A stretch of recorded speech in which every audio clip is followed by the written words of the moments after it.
Hi, everybody. This is Rhonda Cobb, the Money Coach, and I just know you are going to find today's show so fascinating. Joining us is Jim Runford, and he is the author of Tobacco, Trust, and Trump: How America's Forgotten War Created Big Government. And this is such a fascinating book. I've read it. It's really good, and it's something that I don't normally read. I'm not normally a history buff, but now that I've read it, I'm like, uh-oh, we better be reading a little more history if we want our money to turn out right. Because oftentimes you'll sit back and you wonder, how in the world did our government get so big? And so Jim is going to be here to help us. But imagine Jim started out as an entrepreneur. He's also an amateur historian, and he's the CEO of the Rumford Industrial Group. He's originally from a really beautiful city called Louisville, Kentucky, but he grew up in Bracken County, and now he resides in the Dayton, Ohio area. So, welcome to our show, Jim. We're so glad you could join us. Well, thank you, Rhonda. Thank you very much. It's a pleasure to be here. So tell us what struck your interest. What made you start writing this book? Because it's so cool how it starts and how you go through things.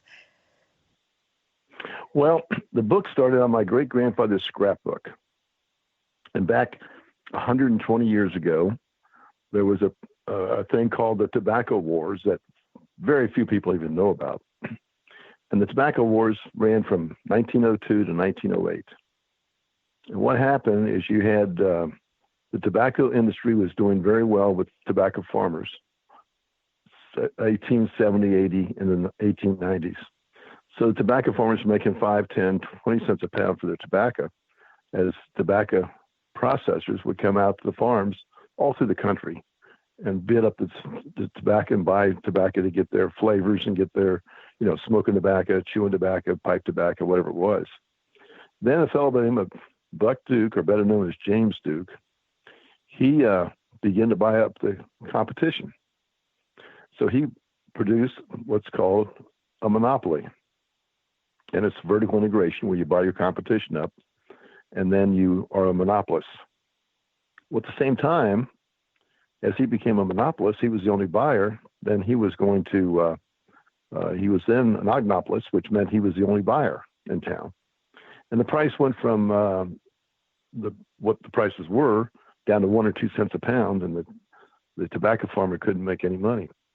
Now, in those days, you had the banking trust, the steel mill trust, the oil trust, you had all the trusts. So all the rich guys kept their money hidden from the public, and they also paid very, very low wages to workers who would work. And so there was the Sherman Antitrust Act of 1890 made monopolies illegal, and they're still illegal today. So what they did is they gathered together about 10,000 farmers, merchants, the sheriff, the judge, and got a vigilante group called the Night Riders. And there was 10,000 of them strong. This is about 1902. But the Tobacco Wars encompassed 650,000 people were involved in this war. So it was not a little thing. It was big. And so the Night Riders would go out and find out who was selling to the trust, and they would pull them out of their homes, horsewhip them, burn down their tobacco barns, or run their horses through the tobacco field, and said, "You will not sell to the trust. It's a secret organization." And so that's what the big war was about.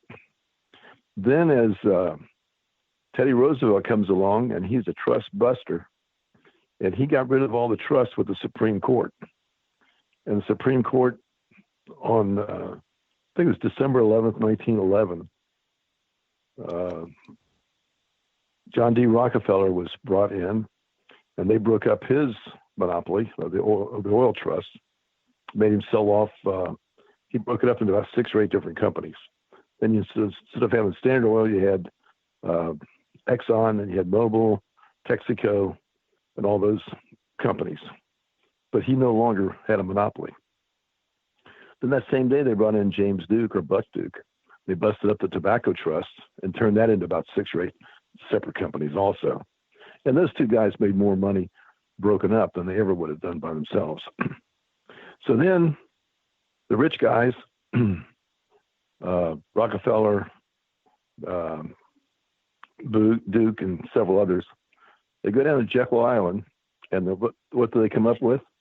In 1913, they come up with the Fed and the IRS, and that's how big government started. Now they have money because they're taxing the folks.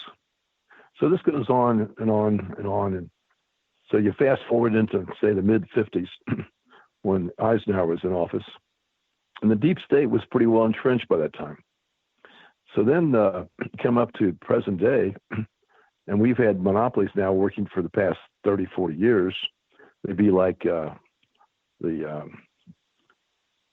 Google, Facebook. Those guys are monopolists, and what they did is the same thing as what the guys did 120 years ago. They would buy out their competition. Their competition would come in with a great ideal, and they would give them so much money for their company that they couldn't turn it down. So then these companies have 50 to 100 separate companies that they control, and they have become monopolists again. And so the end of the thing hasn't happened yet, but Donald Trump, I view him like Teddy Roosevelt. So I see Donald Trump busting up the monopolies with the help of the Fed and the IRS. And they're already under investigation. So that's kind of where it starts and where it ended. So when we wrote the book, by one great-grandfather, his name was George Washington Kinney. He was a tobacco buyer, buying tobacco from farmers who didn't have barns, would process it, hire them back to process it for market. And he was the one that would be a target for the night riders. Then my other great-grandfather, George Washington Jett, he was a night rider. So one day when my grandparents were young kids, Mr. Jett came up to Mr. Kinney's house with a band of night riders, brought him out of the house, horsewhipped him real bad, and burned down all our tobacco barns. And so my family is part of it on both sides. Oh my! So that kind of gives you a brief outline of what it was like. Oh my gosh, that's amazing. Well, I got a little bit of an education years ago. I got transferred to a district office in Louisville, Kentucky, when I worked for a Fortune 500 chemical company. And we ended up buying this beautiful Victorian house in Henry County.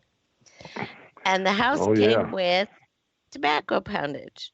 And I looked at the house, and it had an acre, but I looked at that and went, there is no way anybody has farmed anything on this tiny acre in who knows how long. I don't know what this tobacco poundage is. I don't know anything about it. And the real estate agent that we used, her husband was the broker.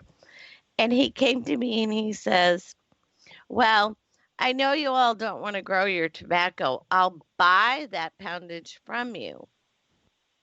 And I thought to myself, no, wait a minute. If it's that valuable that he's asking me for it the day after we've closed on the house and we haven't even moved our furniture in yet, I better do a little research and find out what we're talking about. Yep, you're a smart girl because it's worth a lot of money. So the entire time we lived there, so I ended up saying, thanks, but no thanks, because his offer was, I felt kind of lowball. And he took it real well. He was still real friendly. And then we got a local farmer who had plenty of acres and plenty of experience, and he knew which end of the tobacco plant was which. We leased him the pounds.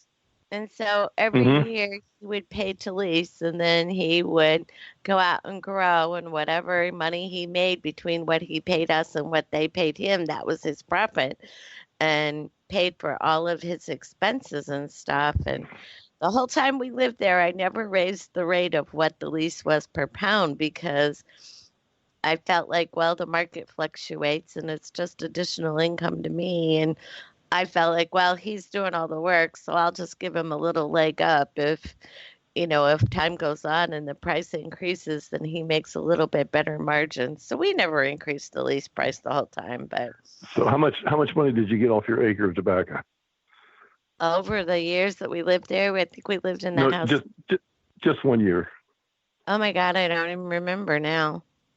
Yeah. But Well, we it was had very like profitable. 1,800 pounds. It was, 1,800 pounds. yeah, it Wow. was a halfway decent amount for an acre's worth of 1,800. property, you know? That'd be $4,000 or $5,000 Yeah, I mean, we didn't total. do too bad, you know? Yeah, paid the taxes. Oh, Yeah, yeah. and Oh, yeah. then some. Yeah, I paid Well, the then you taxes. did. So you didn't have the pleasure of raising tobacco, did you? He did all the work. He did all the work. Yeah. He made the profit margin, but all that sweat equity in it, I don't know if he actually made a profit or not. When I finally learned what it took to raise tobacco, I'm not sure how much profit they're really making over there. Well, as my grandfather said, if you'd not raised a crop of tobacco, you've never worked a day in your life. I could see that. At one point, Yeah. after the district office in Louisville closed and I owned my own business, I had a lady that worked for me, and she and her husband raised tobacco. And she would always say, okay, now I'm going to go home and we're going to do 8 to 12 hours of this, that, or the other thing. And she'd already worked a 10-hour day for me. Um, Hmm. and she'd come in the next day, fingers bloodied and just exhausted. And I'd be like, oh my God, you know. And every day she'd say, you want to come help? I'd be like, no, thanks. I like my fingers exactly the way they are. It's hard work. Well, when I was 10 or 11 years old, my grandfather set me up with his neighbor, and they had 1/10 of an acre of tobacco. And so he said, let the boy share, raise the crop of tobacco this year. So I did. And then when it came time to sell it, which is around Thanksgiving time or sometime in that area, Yeah. go to the warehouse and sell it.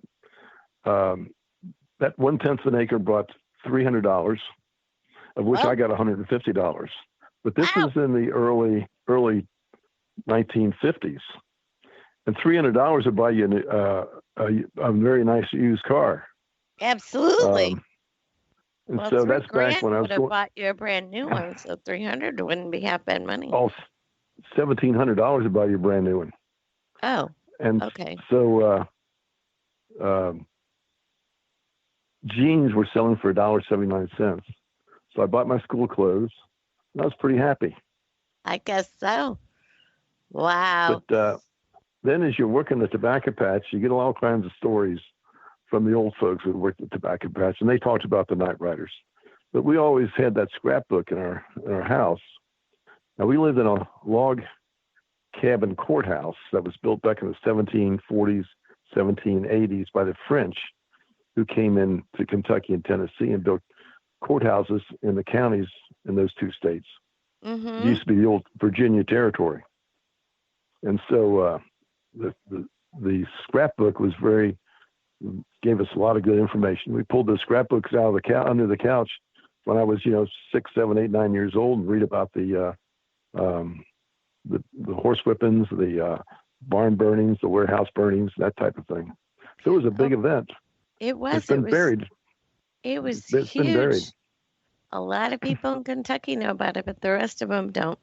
What fascinated me in the book was how the tycoons, the robber barons, whatever you want to call them, because when you're using the word trust, that's equivalent to what we call now as like a privately held corporation. Is that about the same thing? Well, the trust basically is a monopoly, and Right. the trust held the money. Okay. Then today it's monopolies. The Right. So monopolies it's the are big Google, businesses. Facebook, and all those guys. Yeah, the big, So big that's what it is. businesses that own all of the little businesses that feed into them. But what fascinated And me